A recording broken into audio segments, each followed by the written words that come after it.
So today we are going to discuss one more important topic. As you know, in our last session, we covered difference between repartition versus coalesce, right? So in this session, we are going to discuss one more important topic or topics we can say. Let me go for our next slide. I just prepared a few important topics for today. Shuffling and combiner in a Spark, how it works, and differences among group by, reduce by, and aggregate key, mm, and types of transformations. And then in the types of transformations, we have a narrow transformation and a wide transformation. There are two types of transformations, as you know, right? So if you clearly observe, these are a very important topics. Okay, not only for interview, in a real time when we want to work Spark transformations, right? So and in order to submit our program to the cluster, we should know these topics. Without this, you cannot submit your application. Okay, because this involves a performance tuning. Okay, so these are directly affect on performance tuning or a performance of that particular job which we submitted on our cluster. Okay, so that is the reason we should aware before submitting any Spark application on a cluster mode. All right. So we'll discuss this one by one. Okay. So you can stop me or you can ask me questions if you didn't understand in any topic. Okay. So guys, is it clear what exactly is today's agenda? Everybody? Yes. All right. It was clear. Yes, Manish. Thank you. Yeah. All right. Okay. So I'm sure after completing this, definitely you will be having a good overview on all these topics which are placed in agenda today's. Okay. First, we'll go with shuffling and combiner. Okay, what exactly is the shuffle and what exactly is the combiner, that we will first of all try to understand. So, and before this, right? So, why I have written these are in some order is a there is a meaning. Okay, there is a meaning. There is some dependency on each topics. That is the reason I just mentioned in a order wise. Okay, so we'll go in this order and try to learn. All right. So as usual, we'll go to shuffle and combiner topic, and first we will try to understand what exactly is the shuffle. Okay, so shuffling is a process of distributing data across a partition. Now that's why we will say shuffling, data shuffling. That means data will shuffle one partition to another partition. Okay, and that is a kind of a redistribution across the cluster or across the nodes or across the partition. Okay, and shuffling will create a new stage in a Spark. Okay, so this is one more important statement. For this statement, we will see we will cover a lot or in detailed discussion in a stages and task topic. Okay, there is a dedicated session for stages and task. Okay, where we will discuss this in detail. Okay, shuffling will create a new stage in a Spark.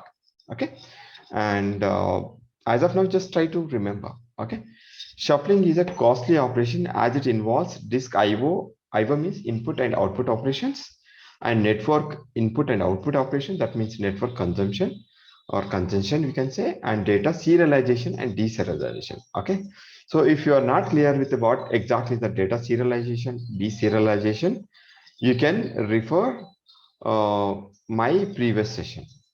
Okay, so you will get a full clarity what exactly the serialization and deserialization. All right.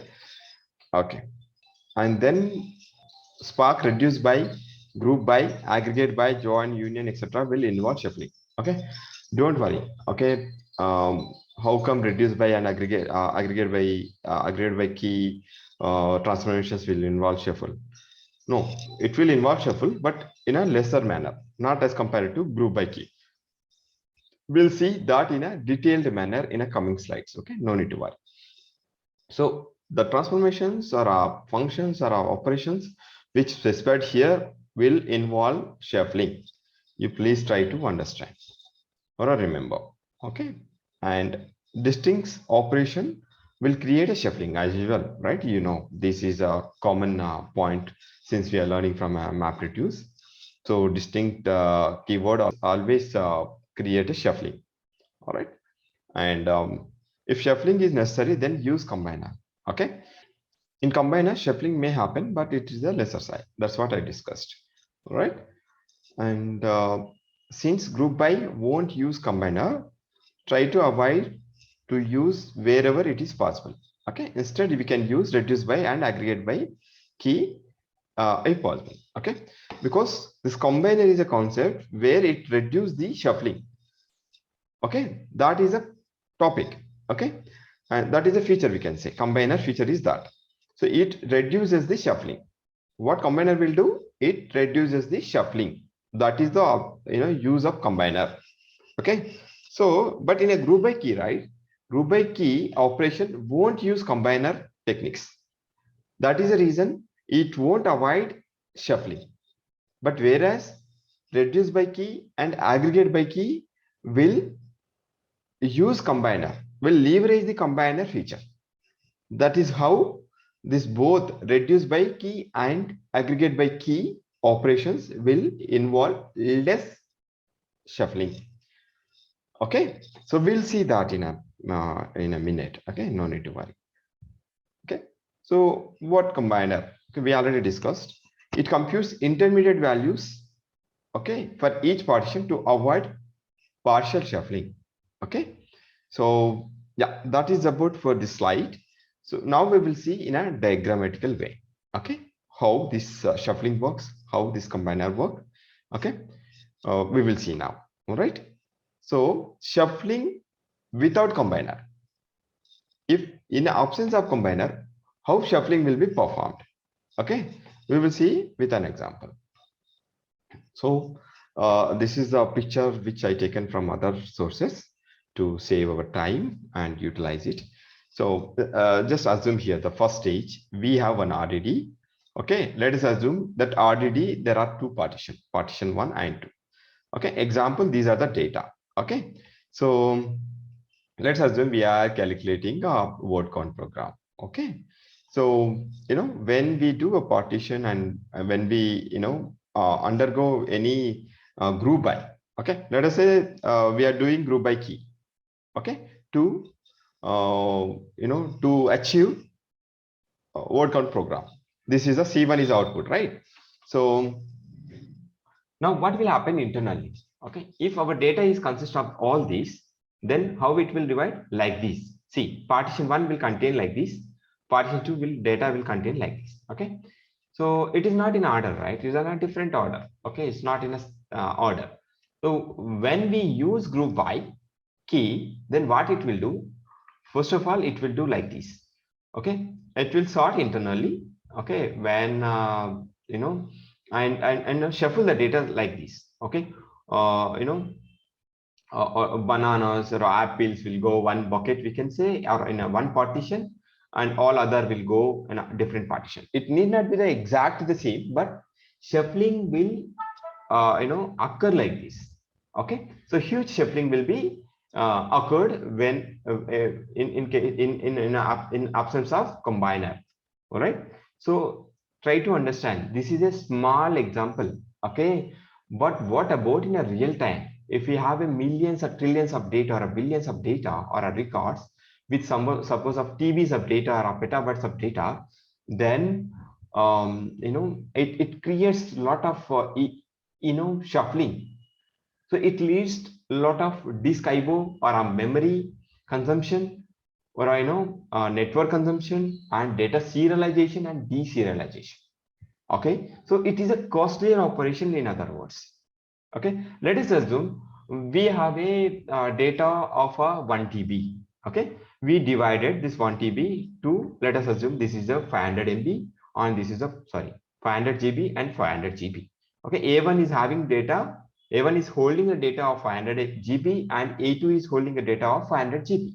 Okay, let's assume our cluster size, or we have a limited resources in our cluster where we have given to execute this program. Let us say executors are all together, we given a memory of 2 TB to process this data. Okay, we assume that we are under impression that okay, our data is only 1 TB, but our resources are having, or our memory is having in a cluster is 2 TB. That is, it is good, right? Definitely it will process. That is our thought process. But no, it will, when we use this kind of a shuffling concept like a group by key, then what it will do, it will consume 1 TB of a memory. Okay, up to that it is fine.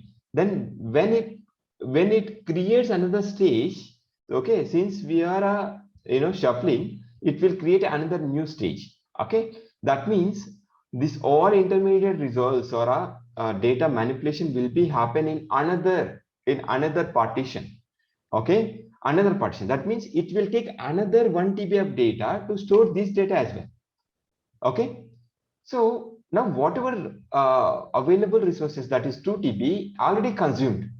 Okay, then if you want to do few more other operations like sorting or a repartitioning, then obviously we need another some memory, right? But unfortunately, whatever the memory which got allocated for this program got utilized or consumed. Okay, then that time we are end up with one error, that is memory out of bound exception. Okay, so we are short up with a memory or a resources in a cluster. So this is the final outcome or a costly operation, in other words, when we use shuffle without combiner. Okay, hope you understand why this topic is very much very much important, and every developer supposed to know this concept to write a program or to execute a program in a cluster. So we should aware this concept first. Then only we have to write this program in a efficient manner where performance matter. Also cluster resources matter, right? So again, when we do sorting, right, it will sort let us say alphabetical order or apple and then banana. Okay, this might be the optional step. You can ignore it if you don't want, but ultimately we have to see the final outcome. Okay, so hope you understand what exactly is happening while shuffling phase without combiner. Okay, so guys, quickly I'm checking, is it clear, this slide? Yes. Guys, okay. So hope this is clear, because I'm asking why I'm asking this. This is a pretty important topic. Okay, okay. See here, group by key will follow this approach. Okay, so whatever I'm explaining next, this slide and next slide will give you answer for what is the difference between group by key and reduce by key and aggregate by key. This is the expected interview question. You should learn it. Okay, don't buy it. Okay, don't mug up. All right. Okay, so we'll go to what happened in presence of combiner. Shuffling in presence of combiner or shuffling with combiner. Okay, so see here, reducing or a combiner will do combine similar keys before shuffling. Okay, this step is extra, you can say. Still you are seeing some shuffling, but fortunately all the keys are clubbed or combined and made a outcome before shuffling. Okay, before shuffling, combiner will do this kind of exercise to reduce the shuffling. Okay, so okay, this reduce by key and aggregate by key will follow this approach. So don't say your answer reduce by key and aggregate by key won't involve shuffling. No, it may involve shuffling with a lesser amount, not a huge amount like a group by key. Okay, why reduce by key and aggregate by key will follow this approach? That means combiner process is present in these two operations. Okay, see here, before shuffling it is reducing the data, it is combining the data based on the key. That is where we may see, let us say this is obviously 1 TB, it may take a 1 TB of resources, but this phase drastically it will reduce. Let us say 100 MB, it may take only 100 MB, or we can say 200 MB. So shuffling 1 TB of data versus shuffling 100 MB of data, there is a huge difference. There is a huge difference in input IO operations and network IO operations, and then data serialization, deserialization. Okay, hence it leads to performance improvement. Okay, this is the one of the very important point we should understand. All right, the rest all is same. Okay, it is your call. If you are having a huge data processing, then try to use this reduceByKey or aggregateByKey wherever it suits best. Okay, so guys, is it clear the second slide? Yes. Okay, be active in a class. No, be active. Okay, how would I know whether you are watching or listening or not? Okay, try to be active. All right. Okay, so I think only one person is active in this class. I think so. I don't know what is the problem. Say yes or no. Okay. Okay. That's here up to you. Okay. Okay. Hope you understand now what exactly reduceByKey and aggregateByKey, and definitely you won't forget in the future. That's what my expectation. Okay. Right, guys. So quickly, as per Hi, agenda. Naresh. Yes. Yeah, I mean, I'm new to this class actually. First of all, thank you for nice explaining. And is there any sample regarding like the way we are do utilize the shuffle and combine? Any example code you have? You mean hands-on? Yeah. Yeah, we'll do. I know. Definitely we'll do. Okay. So Yeah, sure. in a coming session, right? We'll do some hands-on. The thing is, I don't want to explain hands-on only sake of this example. Okay. When we do or when we practice use case, right? As part of that, we will learn this automatically. Okay. Yeah, sure, Understood? Naresh. Yeah. Okay. Okay. Yeah, Because why I'm explaining in a diagrammatical way or a picture is because of we don't get any surprise when we are practicing a use case. Okay, so you should not ask any question when we practice a use case, because we are learning here, correct? And moreover, you won't get doubt at all, because by the time you get a clarity about this topic, correct? That makes sense, right? Okay, that yes, means Naresh. Yes. yeah, we are minimizing your questions, okay, in a future questions that you are going to ask by learning this topic in advance. Okay. Okay. Yeah. And this topic is very much important before to know what are the stages and tasks. You may heard, if you already have some knowledge and Spark, task and stages are pretty important. Again, the next topic. Okay, we are going to cover, if possible, I will try to cover in the next topic in the next session. So this is the basic or fundamental or prerequisite to know the concept called stages and tasks and narrow transformation and wide transformation. Okay, that is the reason I'm explaining this first. Hope you understood now. Right?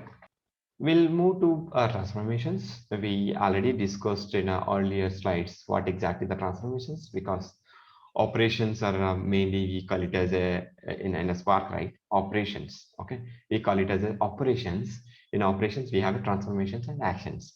Okay, so actions we no need to discuss in a separate, because when we do hands-on, then automatically we have to call action after doing transformation, right? Transformations are the operations which are applied to an RDD. Okay, since RDDs are immutable in nature, transformations always create a new RDD without updating an existing one.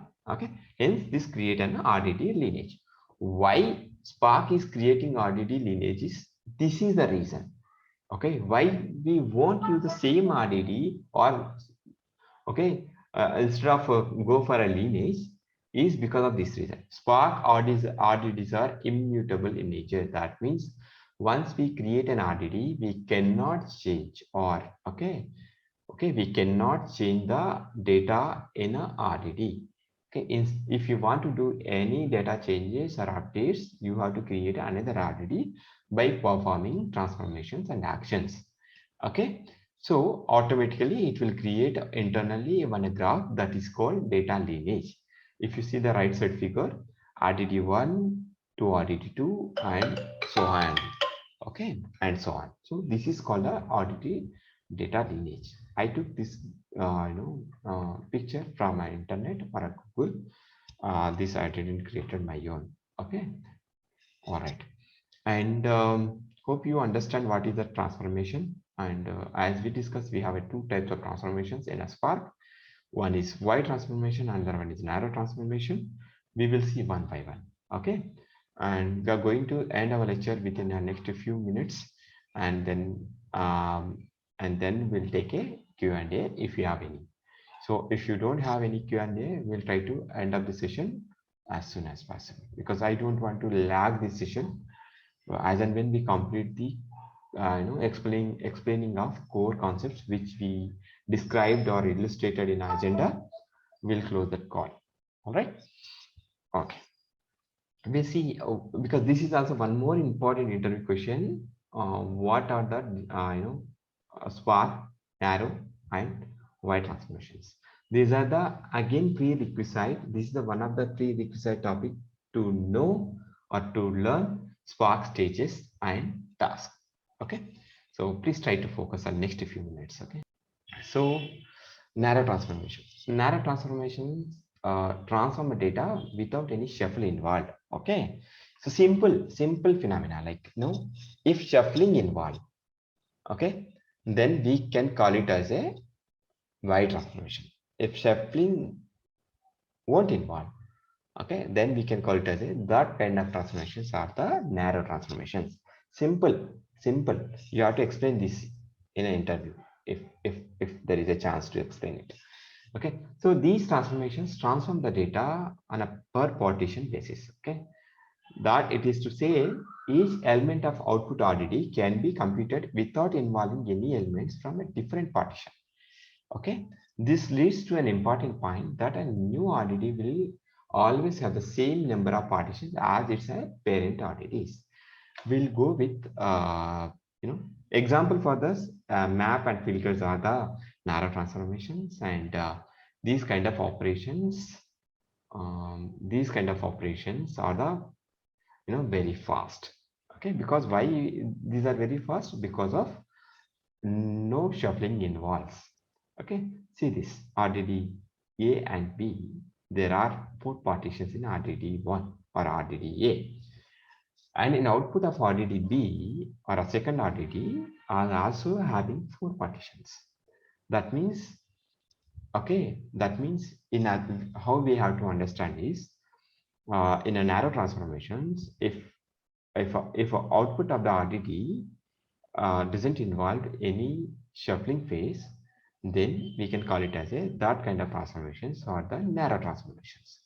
So this is the picture for a perfect example for the narrow transformations. Okay, so you have to understand that way. Okay, if there are any shuffling involved, then automatically there is a delay in a data processing. One live example, I think you know cricket, right? In the cricket, you might know the run out. Okay, if a fielder throw directly to the wickets, then there is a there is a huge scope to get a run out batsman. But if the fielders throw that throw to keeper fast, then keeper will take that ball and bails out, then it may take little time, right? We can say one shuffling is involved in that area, that here keeper is a shuffling, we can say. So automatically it takes some time to do shuffling or to get a final outcome, right? So you just assume like that. I just given one sample example, but this is the concept of narrow transformations. Okay, and let me also walk through wide transformations. It is, if you know transformations of narrow transformations, then it is easy to know wide transformations, right? So wide transformations are the transformations which involve shuffling of the data between the partitions. We already seen the diagrammatical, in where combiner is present with shuffling, right? So that phase we can call it as a wide transformations. Okay, so While transformations involve a shuffle of a data between the partitions. In this case of these transformations, the result will be computed using data from a multiple partitions and thus requires a shuffle. Okay. While transformations are similar to the shuffle and sort phase of MapReduce. If you know Hadoop, then we learn what exactly the MapReduce phase. Even if you don't know Hadoop, that is still fine. Hope you understand the narrow transformations. Hope you understand the shuffle with the combiner phase. If you understand shuffle with combiner phase or a shuffle without combiner phase, shuffle without combiner phase will trigger wide transformations majority time. Okay. And examples is group by, reduce by, join, distinct, and intersect all are involves wide transformations. Okay, try to understand why. Because it involves shuffle, less or high, but it involves shuffling. Right, that is the reason we are calling it as a wide transformations. Okay, what happens when we use wide transformations or slow as compared to narrow transformations? Speed might be significantly affected as it might be required to shuffle data around the different nodes or partitions when creating a new partitions that we already discussed. Okay, so this is a one sample example. Again, this diagram I took from my Google. Okay, so that means output of the input oddities may maybe not equal to number of partitions in a input oddity. Okay, so when you face this kind of question in interview or if you face any situation where you want to explain, then if you explain this much, I as per my knowledge, this is sufficient. And it is a very crispy, right? You don't need to explain too many things which you don't know perfectly. If you know perfectly or correctly, then go ahead and explain. If you don't know much, then try to cover only this one or two statements which we are discussing right now. Okay, that is enough to differentiate between narrow transformations versus wide transformations. Okay, hope you understand this topic.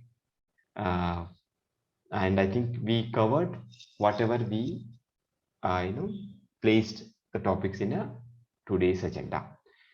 Okay, so now I'm open for any questions within today's agenda, or you can ask me any question related to big data. If I know the answer, I will try to answer. Okay, we have only 5 minutes left. Tell me. Hi Naresh. It's regarding the RDD lineage. Is there a way can we able to break the RDD lineage? Is it possible? I didn't understand, but what is the objective of your question? No. For RDD lineage, in the sense like each RDD is dependent on the parent RDD, right? I mean the way it is inherited. So Yes. is there a way we can able to break that lineage?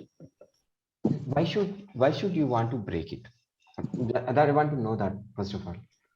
Where you are facing that kind of scenario? No. I'm just asking like any model. No, it may break when let us say you are practicing or you are submitted your application or in a cluster mode, but unfortunately the cluster doesn't have sufficient resources. That is one of the case. And the another case is by mistake you may delete or override, or you can say created one more RDD. Then once you create let us say here RDDB is there, right? When you create this successfully, then automatically this RDD A data will be erased by the Spark. And successful completion of RDDB creation. Okay, so that is the situation. Or we can say job speculation, like it's again a failure of a node, particular node, or a failure of a partition. It will break the lineage. Okay. Okay, so in such a case, how do we handle it? Sorry. No. In such a case, if any failure during the node failure or something, something, right? So are we going to rerun or what needs to be done? See, that is a, in cluster mode in a real time, it won't be possible. 99%, we won't face that kind of issues. Okay. Cluster failures is a very, very rare cases. You don't worry at all. Okay. Since we will design our Spark jobs or any jobs in a cluster. We will try to attempt 2 to 3 times by default.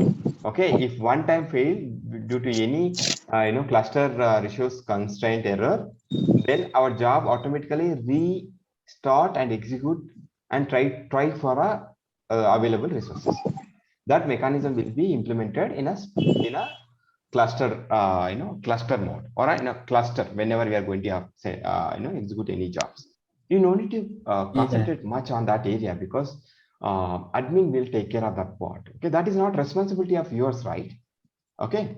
Yeah, sure. Yeah, thanks. All right.